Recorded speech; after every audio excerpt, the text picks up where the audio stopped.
जर तुम्हाला कामाकुरामधले hidden gems माहीत करून घ्यायचे असतील तर हा व्हिडिओ तुमच्यासाठी आहे. ही आहे कामाकुराची famous trend photo spot. Anime slam डंकमुळे ही जागा खूप फेमस झाली आहे आणि क्लिअर हवामानात इथून माउंट फुजीचा सुंदर व्ह्यू पण दिसतो. सोबतच इथे आहे कामाकुराचा आयकॉनिक ग्रेट बुद्धा स्टॅच्यू, जो जपानमधल्या ओल्डेस्ट बुद्धा स्टॅच्यूज पैकी एक आहे. हे आहे सासुके श्राईन, कामाकुरामधलं एक शांत आणि कमी क्राऊड असलेलं हिडन स्पॉट. इथे खूप हिरवळ आणि ट्रेडिशनल जॅपनीज वाईब फील होते. लोक या जागेला मिनी क्योतो पण असं म्हणतात. ग्रेट बुद्धापासून हे फक्त 1.9 किलोमीटरवर आहे. सासुके श्राईनच्या जवळच आहे जेनिया राई बेंटेन श्राईन. हे श्राईन युनिक आहे कारण इथे लोक पैसे पाण्यात धुतात.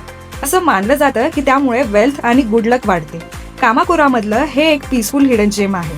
हे आहे कामाकुरा स्टेशन जवळचं फेमस कोमाची स्ट्रीट. ही street local food, Japanese snacks, souvenir आणि शॉपिंगसाठी खूप जास्त फेमस आहे.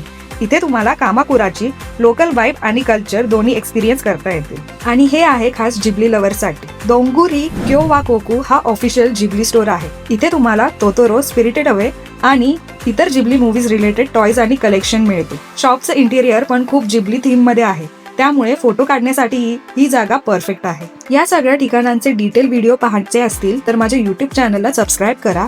फुल कामाकुरा ब्लॉग लवकर अपलोड होणार आहे.